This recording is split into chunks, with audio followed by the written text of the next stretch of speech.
On the inaugural evening of JCK Las Vegas 2019, the nation's most prestigious jewelry expo, the night was set.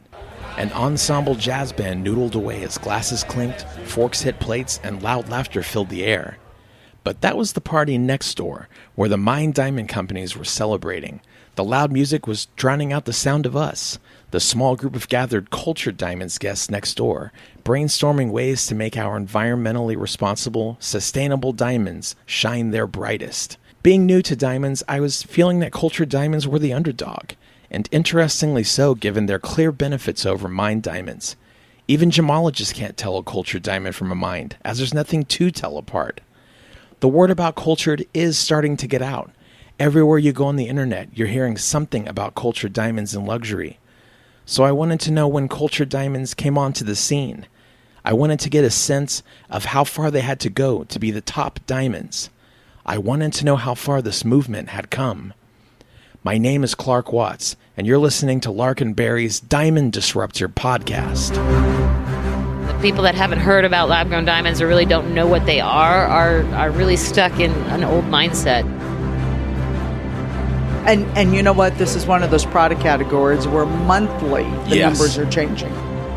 Laboratory-grown diamond or a created diamond is chemically, physically, optically, atomically the same as the diamond mined from the earth.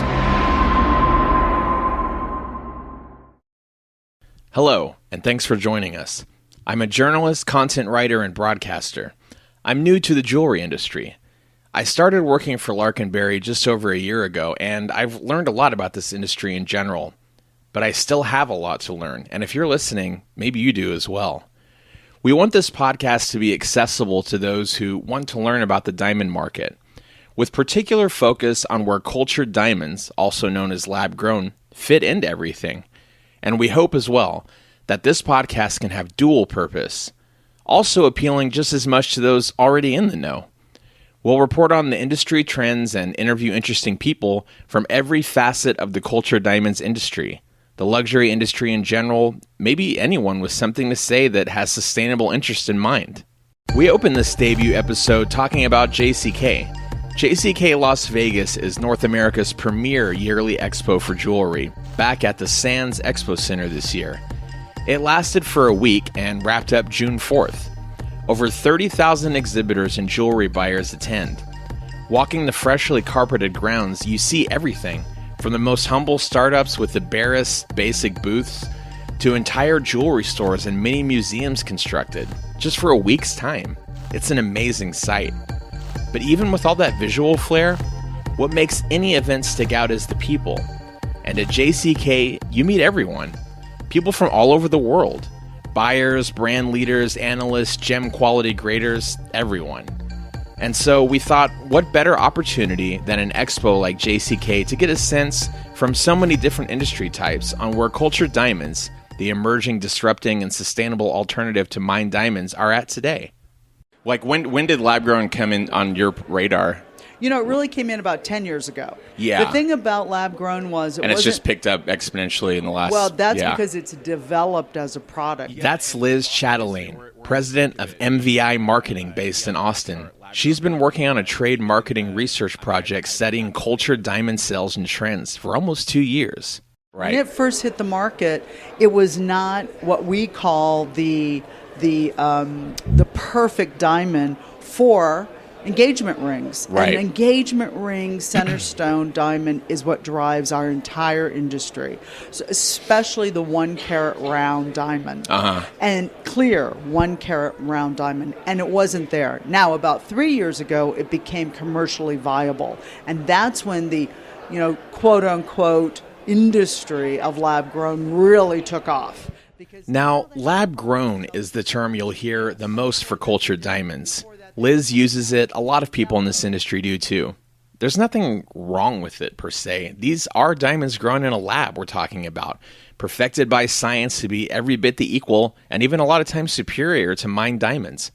But follow Lark Berry and you'll notice we use the term cultured as much as possible. I'll use it primarily in hosting this show too, and it's no accident. Laura Chavez, Lark Berry founder, likes the term cultured best. Among other things, she finds lab-grown, created diamonds. Those are all terms too sterile and potentially too easy to associate with synthetic, as in fake. And this is no imitation or cubic zirconia we're dealing with here. Laura wants cultured diamonds to be called that because this is a sophisticated, sustainable, and forward-thinking diamond option. Lab-grown diamonds have been around for about 50 years. Right. So GE actually invented them right. over 50 years ago. Even right after World War II, they were playing with it. But they weren't even considered for the jewelry sure. market. So really for the jewelry market, it's been about a solid 3 years that you can get product. This past year, 2018, is when the quote-unquote average retail store, the stores located in every market in our USA, started getting really interested in it because the consumer was starting to get interested in it. And it gave them more, things to talk about, more opportunities to bring in something new and exciting, to call their consumers and say, come on in, I got something new to show you. So it's a driver for their business and makes it very important. Liz knows her stuff, and cultured diamonds aren't just making serious headway, they're an emerging major threat to the mined diamonds industry. Their market's small yet, but it's growing rapidly. In a May 2019 diamond market report, noted industry analyst Paul Zimnisky said, quote, as of early 2019, there's an estimated 1,500 jewelry stores in the U.S. carrying lab-created diamond jewelry. For context, there's almost 20,000 jewelry stores in the States, end quote. Like I said, a small mark, but we are growing. But today's market has changed for all retail goods. Brick-and-mortar retailers are dropping like flies. Growing up in the States as I did, who would have thought we'd see a day when there was no more Toys R Us or Circuit Cities? The cultured diamond sector must pay attention to trends already working for us, build on them, and expand, and also be adaptable to new tech, the way more and more people are starting to shop. Consumers come into the market, they decide they're going to buy an engagement ring. Now that's either the woman's pre-searching for it, the man's searching for it, or as a couple they're searching. And today's millennial self-educates. Right. Before they're going to purchase anything big, they self-educate. And when someone self-educates, especially on the internet, they do it through traditional internet sources, and then they go to blogs, and they go to friends' Facebook pages, and they really dig it in and they want to know more about it. Yeah. So the awareness, not desirability, but we're just talking about awareness for millennial bridal shoppers. So these are consumers who are somehow engaged in shopping for or recently just purchased an engagement ring. It's 65% are aware.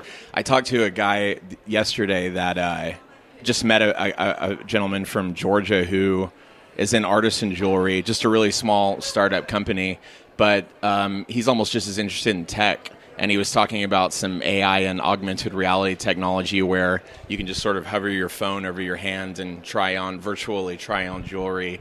So the same people you're talking about that are young and progressive in the bridal crowd, maybe that could be just as great of an incentive to them as actually walking into a store. Have you heard a lot about that kind of thing? I have heard a lot about that. And actually, that started about 3 or 4 years ago, but the technology wasn't very good, and the rings looked a bit flat. Now it's gotten amazing. In fact, when you walk around the show here, you will see some providers of that service, where the retailer can buy the service and lock it onto their website. A consumer can come on the website and download that app that's connected to that retailer's website, and on their phone they can actually look at a hand with rings from that retailer, and then they can click buy. And they can buy that ring, or they can say, hold it, I'm going to be in. Or, they can communicate with that retailer. So it's a great way for the retailer to reach out to that consumer sitting on their couch at home. Yeah. Not just showing them a digital catalog, but actually bringing the jewelry to life. It's fantastic. Thanks to Liz Chatelain with MVI Marketing for talking to us. That's MVI, V as in Victor. You can check out their services at mvimarketing.com. We'll explore the burgeoning tech at play with the rise of cultured diamonds and meeting new market demands more in a bit. But first, let's take a look at some cultured diamond science. Cultured diamonds are a disrupting force for a reason. They're created in labs all over the world using state-of-the-art tech, to exactly replicate how mined diamonds form naturally underground. We're talking a massive amount of heat and pressure applied to carbon rock, which in just a few weeks' time can yield a carat of gem quality diamond. But that's not all. Not only is our cultured diamond exactly the same as a mined diamond, it's actually routinely better quality than a mined diamond, not to mention the added bonuses of never having to mine again.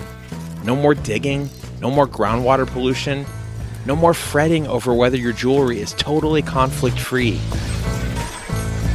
For those who don't know, will you tell us a bit about how that grading and certifying system works? Sure. Well, in our lab, GCAL, Gem Certification and Assurance Lab, we take a little bit more of a comprehensive approach to our analysis than any other lab in the world. So every stone starts with the identification and kind of classification phase where we're doing weights and measurements. We have a unique proprietary technology called GemPrint. GemPrint is basically the fingerprint system for diamonds, so we optically fingerprint each diamond as it's entering our lab, which allows us to positively identify that diamond at any point in the future. It goes through identification, research, and screening, which is where we're determining whether it's a natural diamond, a lab-grown diamond, or a treated diamond. It then goes through the blind consensus grading process for both color, clarity, and finish. And then all the diamonds in our lab go through high-res imaging, light performance analysis, laser inscription, and obviously then certificate production. So the GCAL cert, if you've seen them, is much, much more comprehensive than any other lab report in the market. So that's Angelo Palmieri from GCAL, the Gem Certification and Assurance Lab. He and his associate, Sherry Woodringham, were kind enough to sit down with me for a quick comment. When spending on a diamond, needless to say, you want to make sure you're getting the real deal, which is why luxury jewelry commonly comes with a certification. Being that GCAL is a top industry gem rating body, I wanted to get their take on cultured diamonds. What are the most common grades of cultured diamonds that you see? So we've seen a shift, and that was one of the things that I was just briefly touching on at the beginning, was we've seen a shift now in better colors and better clarities. So I would say that the most common color and clarities that we're seeing today are probably in the HIJ color range and VS to SI as clarity. I think something to add to that is a lot of people who think of lab-grown diamonds, cultured diamonds, as being perfect. Like, why don't they just grow them perfect? But it's actually very hard for them to grow flawless diamonds. Right. So we see a big range in both the color and clarity, from colorless all the way down to browns to fancy colors and high clarities. Very few flawless or IFs, but high clarities all the way down to I1, I2, I3 type qualities. Angelo and Sherry mentioned VS clarity in diamonds. Now, this is important. A chief reason why cultured diamonds are such a big deal, even aside from the eco-benefits, are that cultured diamonds are regularly created in the VS clarity range, which is a very high ranking. Mining isn't just as simple as go dig a hole and fetch amazing rough diamonds, and those diamonds are always great. Exploratory digging is done before diamonds are found, and then many of those diamonds mined, they're not even good enough to be gem quality. All Lark Berry cultured diamonds are in the VS rating range, which a huge percentage of diamond jewelry buyers seek, and all Lark Berry diamonds are of Type 2A status, which is only seen in 2% of mined diamonds. So the way we see it is, why not go cultured? You're getting the best diamonds and doing something better for Earth. Thanks to Angelo and Sherry from GCAL. Find out more about GCAL's gem certification process and services at www.gemfax.com.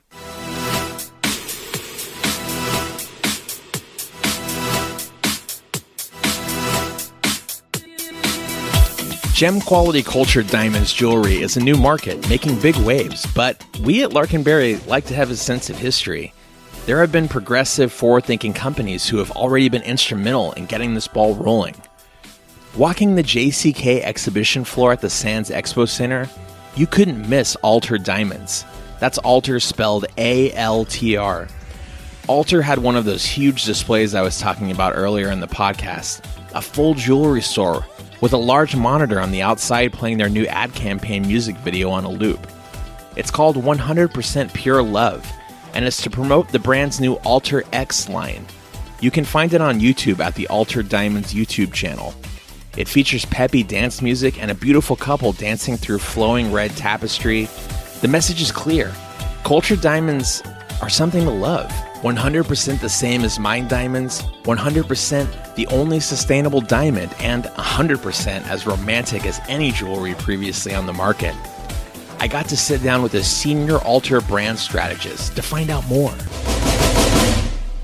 So this is our most premium offering. Alter X is basically a special cut that Alter specializes in and holds a patent on, which is creating 10 hearts and arrows as a patented cut within the diamond. Right. And what this does really is, it pushes the optical performance of the diamond to its maximum possible brilliance. So in test cases, what we've seen, more than 95% light performance exists across all the test cases, which is exceptional performance, and what essentially when you hold the diamond in your hand or on your ring, it's possibly the most brilliant you can ever see a diamond being. Yes. And that really is what lies at the heart of this product brand. It's called Alter X. We've just debuted it at JCK. Okay. Opened it up to trade. And the video and the film is all about celebrating it and really giving it an angle for consumers to relate with it. Right. Because at the heart of it, diamond represents the most important relationships in people's lives. And nothing could be more significant than to market with something which is fundamentally the brightest possible version a diamond can stand for. Alter's parent company, the RIAM Group, that's RIAM, has dealt in diamonds for decades. All you need to know about their success can be seen in the production values of that Alter X music video and the size of their JCK exhibition. But the best part of such a commanding presence as Alter's for a new cultured company like Lark Berry, we're seeing a willingness to change and adapt to new markets and letting in progressive ideas. Alter's company head, Amish Shah, saw the industry changing and knows cultured is the place to be. So the parent company for Alter Created Diamonds is RIAM Group, and as a family they've been in the diamond business for almost 3-4 generations. And Amish Shah, the owner and the CEO, he is a third generation diamantier. So they are category insiders. There are people who worked with the mined diamonds for a very long time. They've been in the diamond jewelry business. So they understand the category inside out. And really Created Diamonds and Alter Created Diamonds was a response to what Amish, who is the CEO and president of Alter, saw was happening in the category. The category was losing relevance with the consumers. There were so many layers, there were so many nuances. The modern, younger couples were not finding the relevance with diamonds. So to respond to that, to really chart a new future for diamonds, is when they have moved into this category. And Amish personally is very interested in technology. So his interest in tech and combining it with his expertise in the diamond business really brought this opportunity together. He first came to JCK in 2006, not as Alter. But that was the first official really lab-grown diamond that he brought to this show. And as would be expected, he was scoffed at, not looked at seriously. And 10 years later, here we are. We're in the most prime presence at JCK. We've been coming here for 3 years. And you guys he's been involved with Created Diamonds since 2006? So 2006, right. And Alter as a company was formed in 2016. So Alter's been around for the last 3 years. It sells in now over 250 stores in US, Canada. It retails in New Zealand and Australia. And will expand to Europe, Asia, India maybe in the next year or the year to come. Thanks to everyone at Alter for being a huge part of paving the way for cultured diamonds. Find out more at www.altr.nyc.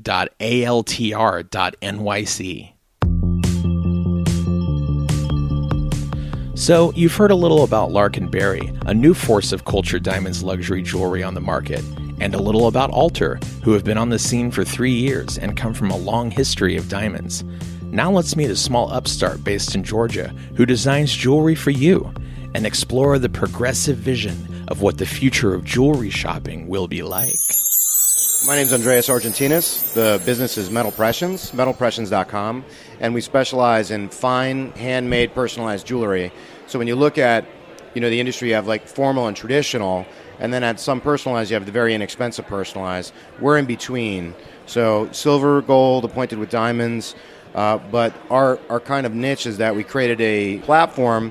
It's nearly real time, so we can share links back and forth, and they can load designs, or they can share their designs back with us.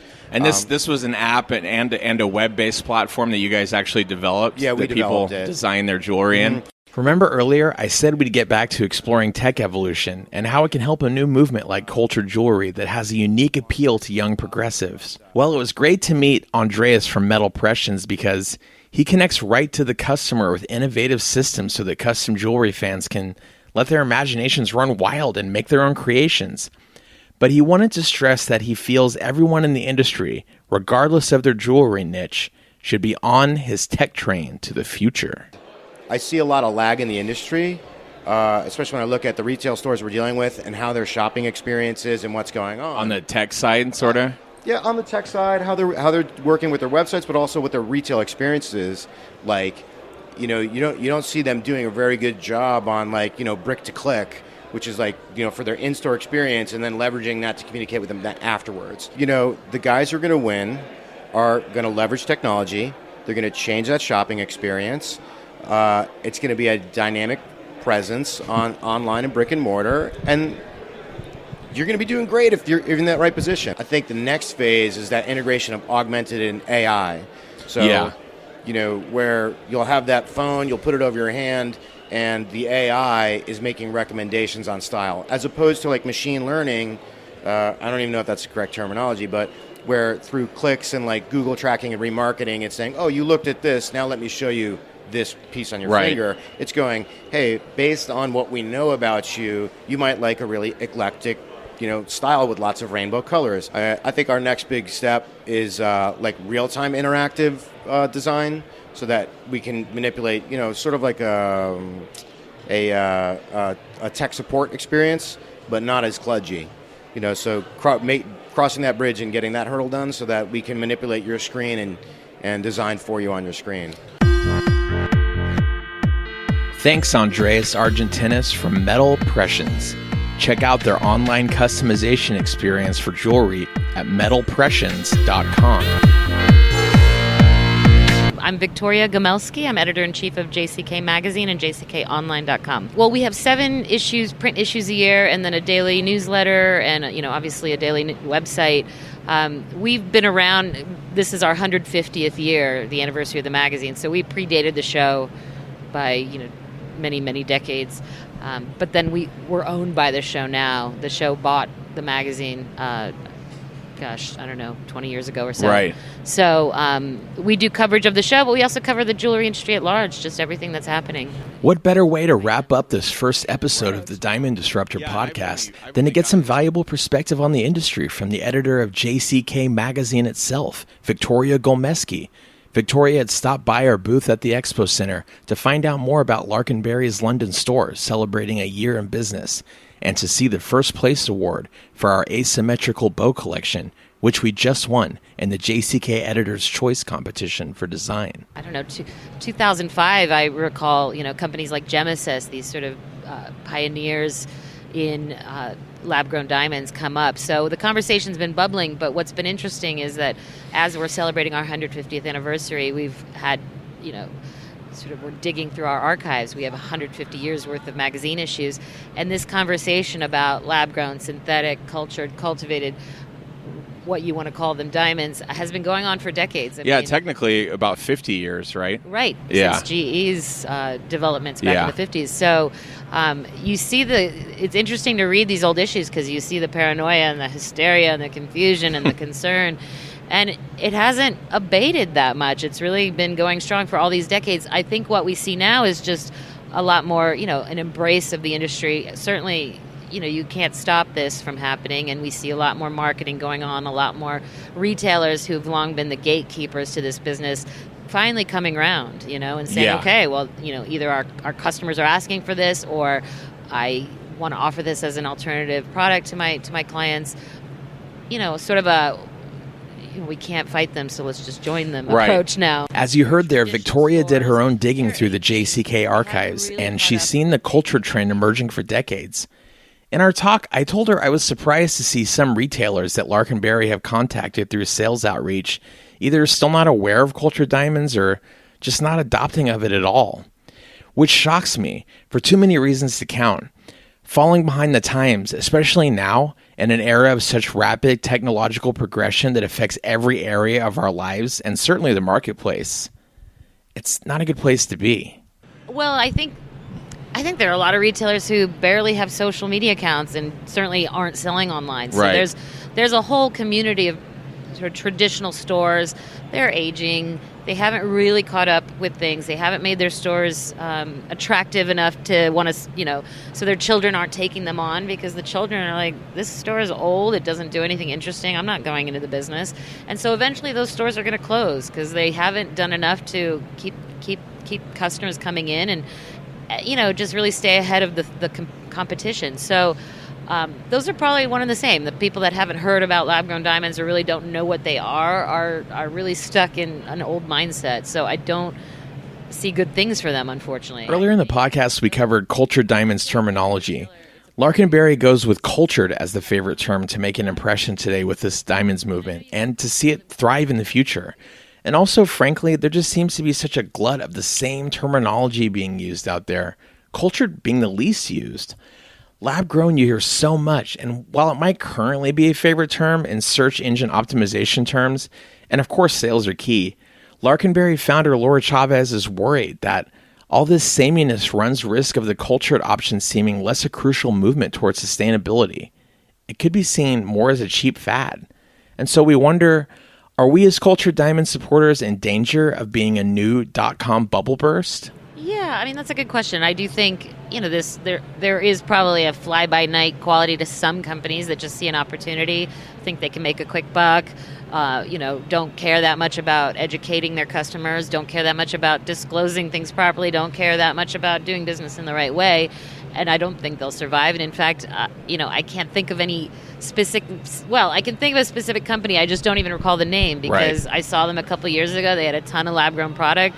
It wasn't marketed thoughtfully in the slightest. It was just a bunch of crappy-looking pieces, and I don't think they're around anymore. And that was pretty quick. But listen, they didn't take any time, or they didn't, take any time to build sort of a niche for themselves or to brand themselves. And just because you offer a good value doesn't mean that you can rest on that. Right. I mean, otherwise it's a race to the bottom. So I think that, Lark Berry, I was really impressed. You're sort of claiming a nice place. You offer nice pieces that have good design, that look great, that are exactly the same in terms of their chemical and optical properties. I would love to see sort of a pop-up where you have your products, you have somebody there who's ready to explain, and I'd love to hear kind of be a fly on the wall. What is get a real gist? Because I know too much. I've been covering jewelry for 20 years, so it's hard for me to have a really genuine, or a sense of what lab grown, what synthetic, what cultured diamonds mean to somebody who's not spent 20 years in jewelry. Right. So I'd love to hear that. Thanks, Victoria. Check out jckonline.com for round-the-year jewelry industry coverage. At the end there, Victoria mentioned she'd love to see a cultured diamonds pop up outside of an expo event, in a mall, anywhere. Really explaining what it is that cultured is all about. That's what Lark Berry want as well, and what we're building towards. Our brand wants everyone to learn more about cultured, the more environmentally responsible alternative to mined diamonds. We want everyone to know you have a choice now in buying luxury jewelry, and that there's only one choice that's truly sustainable for the future, and that's cultured jewelry, whether it's diamonds, emeralds, sapphires, or recycled gold. And that's the end of the first episode of the Diamond Disruptor podcast. Please subscribe and stay tuned for future episodes covering this industry. And thanks to everyone at JCK Las Vegas 2019 who took the time to sit down with me. Go to larkandberry.com to see our jewelry and follow us on social media at Lark Berry.